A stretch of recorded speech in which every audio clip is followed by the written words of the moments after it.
In this video, I'll show you how you can use MyEtherWallet version 5. I'll walk you through how to access your wallet, send and receive Ethereum, and how to exchange your crypto.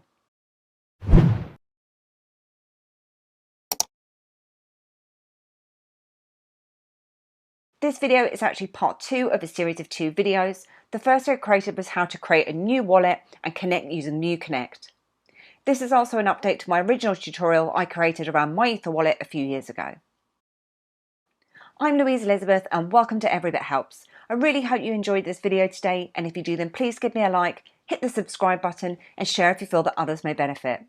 Also please check out my website at www.everybithelps.co.uk for more tips, reviews and tutorials. MyEtherWallet is more like a portal to the Ethereum blockchain. Tokens and funds are not stored on MyEtherWallet like they would be on an exchange, and you don't create an account. Because of this, they don't store any of your details on a server somewhere, which means it's more secure. On the flip side to this, it does mean that if you lose or if you forget any of your information, it will be gone. So let's jump into the walkthrough. So the first thing you need to do is you need to go to myetherwallet.com. So when you put that into the address bar, do ensure that you put the exact address in, as there are phishing sites around. And what can we do from this site? Well, the first thing we can do is either create a new wallet or access my wallet. I'm just going to click on to create a new wallet. So if you're creating a wallet, the recommended way that you do so is via the app MEW Connect, which is a no hardware wallet which keeps your private keys in a secure vault on your device. I've actually created a separate tutorial about how you connect and create new wallets. So please feel free to take a look at that if you're not familiar with creating new wallets or the app. However, once you have your wallet, you can then access it. So what I'm going to do is click on to access my wallet. And there are different ways that you can access it. So you can connect via the likes of MEW Connect. So you can also connect via a hardware wallet, such as the likes of a Ledger Nano S or a Trezor. You can connect via the MetaMask Chrome extension, or, which is currently not recommended anymore, is via the key store file or private key. Now, back in the older versions of MyEtherWallet, this was one of the main ways that you did access your account. However, it isn't very secure, as obviously you are exposing things like your private keys or your key store file. So I'd really recommend using one of the other forms of access. The way that I'm going to be connected today is via my MEW Connect app, so I'm just going to click onto that. So I've opened up my app on my mobile phone, and what I'm going to do is scan to connect. Scan the QR code. It will then create a local connection with MyEtherWallet and provide me with access into my wallet. So the first thing we're presented with is our dashboard. So what do we see on here? Well, the first thing we can see is our public address. So this is the address that you can obviously share with others to receive crypto into MyEtherWallet. It'll also show your balance, so should you have a Ethereum balance within here, it will then show in this balance section. It also has quick links to things like sending transactions, swapping, and different types of token balances. Now, one of the great things about MEW is the fact that you can actually store ERC20 tokens. So if you are participating in any kinds of ICOs, then this is a great wallet to actually use in conjunction with that. But the first thing you may want to do is actually fund your account. So what you need to do is obviously share this public address that you have here. And the way that you can do that is if you click onto the address in QR code, little icon here, you then have your public address. So with your public address, you can obviously copy that and you can then share that address. So you may have funds over an exchange that you then want to move across into MyEtherWallet. As best security practices do state that you should not keep your funds over an exchange, as obviously they are more likely to get hacked because they will have a lot more funds on there. Or if you have a mobile phone, you can scan that QR code to receive the funds into MyEtherWallet. You also have the ability to print and simply to copy. Now, if you'd like to send Ethereum, what you need to do is you can either click on the quick link to send transaction here, or you can simply click on to send on the left-hand side. It will then ask you what type of cryptocurrency you would actually like to send.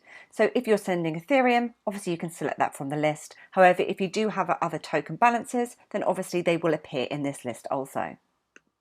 You then put in the amount that you would like to send, or you can simply click onto entire balance. Next up, you'll put in the address where you would like to send your transaction to. Now, one thing to be aware of is obviously anything in the cryptocurrency world is non-retractable. So if you do make a mistake in putting in that address in, you won't be able to get your funds back. So do ensure that when you are putting in these addresses into these sections, you are double checking maybe the first 3 digits, last 3 digits, a few digits in the center as well, just to double check everything you're doing is correct. So maybe you're sending across your transactions to the likes of Coinbase Pro for exchanging different types of cryptocurrencies, or the likes of Binance. So what you want to do is put in your address into this section. One other thing is that with cryptocurrency, you're always paying transaction fees. The great thing about Ethereum transactions is the fact that the actual cost is pretty low in compared to the likes of Bitcoin. However, you can actually edit and change this depending on how quickly you want your transaction to go through. So what I'm going to do is click onto Edit. And here, if I click onto Transaction Speed, you can see that I can change the speed, and that will depend on the amount of transaction fee that I'm going to be paying. So you can go for economy if you're not so bothered about your transaction going through too quickly, and you'll be paying less in terms of your transaction fees. Or if you want your transaction to go through really fast and you're in a hurry, you can obviously change that to fast. And then you simply click on to save.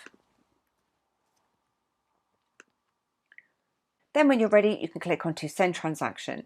Now, when you do use the likes of a hardware wallet or MEW Connect, what it'll do is actually prompt on your app or on your device, and it'll ask you to confirm that transaction. So it's just another great way that you can ensure that you are who you say you are and you're actually sending this transaction and not someone else.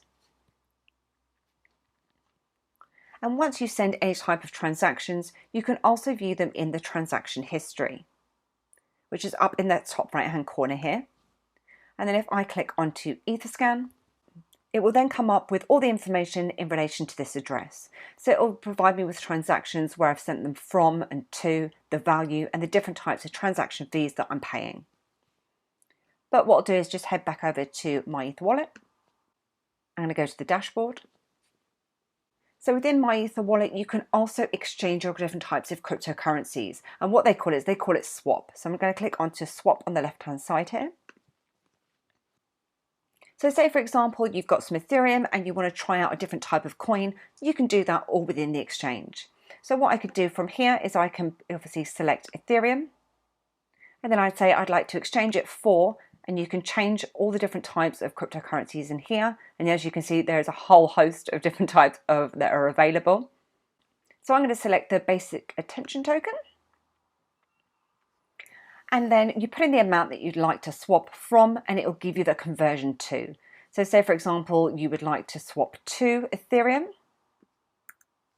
It will then provide you with the amount that you'll actually have within that basic attention token. You then put in the address where you would like to send the funds to. Now, the likelihood is you're actually going to be sending it to this address. So what you can do is, from this little drop down beside to address, you can state you want to send it to my Ethereum address. Now, the reason why you might not use this address is, say, for example, you are exchanging from Ethereum to Bitcoin. Obviously, Bitcoin is not supported within MyEtherWallet, so what it asks you to do is supply a valid Bitcoin address. So you may have the likes of an Exodus wallet or something like that. So what you could do is just put in your Bitcoin address into this section here.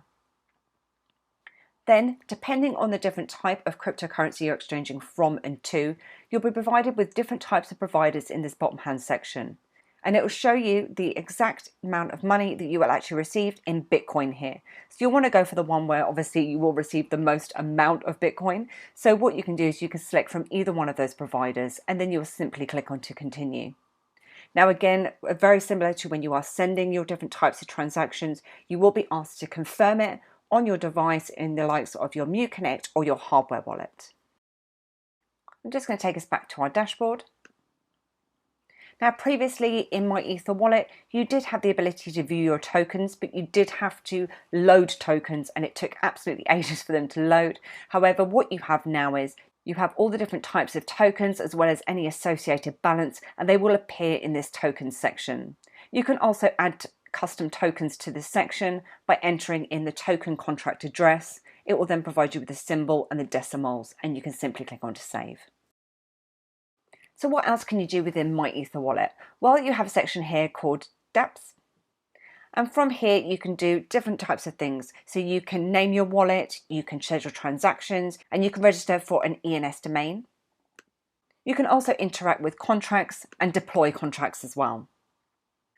One other thing to be aware of is that obviously when you are within your MyEtherWallet, you do need to ensure that you do log out every single time you've stopped using your wallet.